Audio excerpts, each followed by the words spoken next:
उपमुख्यमंत्री एकनाथ शिंदे पंतप्रधान मोदींच्या भेटीला. पंतप्रधान मोदी जेएनझीच्या आंदोलनानंतरच्या परिस्थितीचा आढावा घेणार असल्याची माहिती. महाराष्ट्रातील परिस्थितीचाही आढावा घेणार.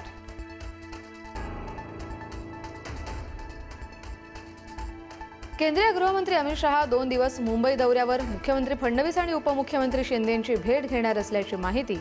तर उद्या बीएससी इंटरनॅशनल कन्व्हेन्शन सेंटरला लावणार हजेरी. मोहन भागवत यांनी जेएनझी सोबत संवाद साधायला उशीर केला. राज ठाकरेंची टीका. मोहन भागवत यांनी जेएनझीवर दाखवलेला विश्वास आणि साधलेल्या संवादावरून टोला.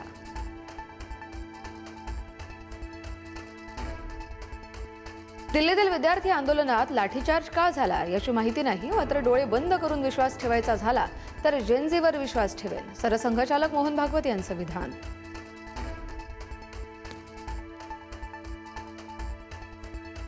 आतापर्यंत जेवढे पेपर फुटले ते कोचिंग क्लासेसच्या माध्यमातूनच फुटले. कोणत्या कॉलेजमध्ये प्रवेश घ्यायचा हे पण कोचिंग क्लासवाले सांगतात. मंत्री चंद्रकांत पाटील यांनी याकडे लक्ष द्यावं, राज ठाकरेंचा टोला.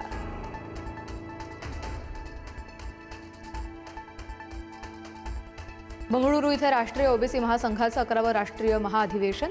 अधिवेशनात ओबीसी आंदोलनाची पुढील दिशा निश्चित होण्याची शक्यता. ओबीसी नेत्यांसह कर्नाटकचे उपमुख्यमंत्री डी.के. शिवकुमार उपस्थित राहणार.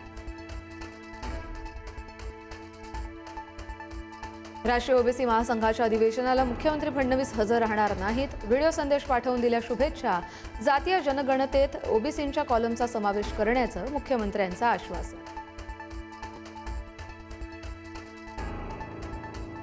डॉक्टर मारहाण प्रकरणातील नगरसेवक रमेश म्हात्रेला जामीन. कठोर अटी आणि शर्थींसह जामीन मंजूर. जामीन झाल्यावर म्हात्रेला महाराष्ट्राबाहेर राहण्याचे आदेश. आरोपपत्र दाखल होईपर्यंत म्हात्रे गोव्यात राहणार.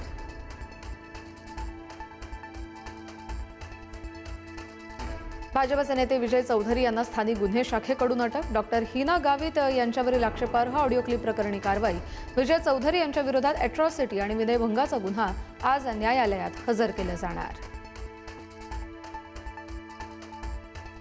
भंडाऱ्यात विकृत तरुणाकडून 4 वर्षीय चिमुकलीवर अत्याचार. नागरिकांनी घटनास्थळी धाव घेताच नराधमाने स्वतःला केलं जखमी. आरोपीला आमच्या ताब्यात द्या असं म्हणत स्थानिकांची घोषणाबाजी.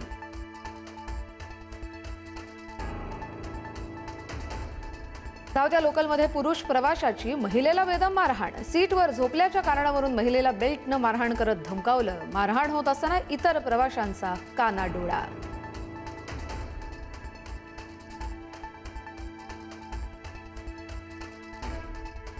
मुंबई पुणे एक्सप्रेसवेवरील कनेक्टिंग लिंकवरील बोगद्यात भीषण अपघात. भरधाव कारची मालवाहू टेम्पोला धडक. एकाचा मृत्यू, 1 जखमी. अपघाताच्या काही वेळापूर्वी त्याच ठिकाणी आणखी एक अपघात झाल्याचं समोर.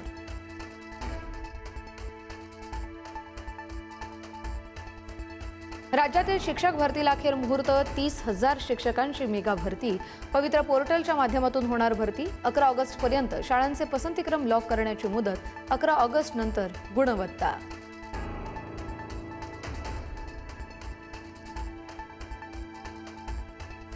देशभरात मान्सून सक्रिय. महाराष्ट्रातही पावसाचा जोर वाढणार. कोकणात 12 ऑगस्टपर्यंत मुसळधार पावसाचा अंदाज. मध्य महाराष्ट्र आणि विदर्भातही मुसळधार पावसाचा इशारा. पंतप्रधान नरेंद्र मोदींकडून हातमाग दिनाच्या शुभेच्छा. भारताच्या हातमाग विविधतेला लोकप्रिय बनवण्याचं आवाहन. आवडत्या हातमाग उत्पादनांसह व्हिडिओ शेअर करण्याचं आवाहन.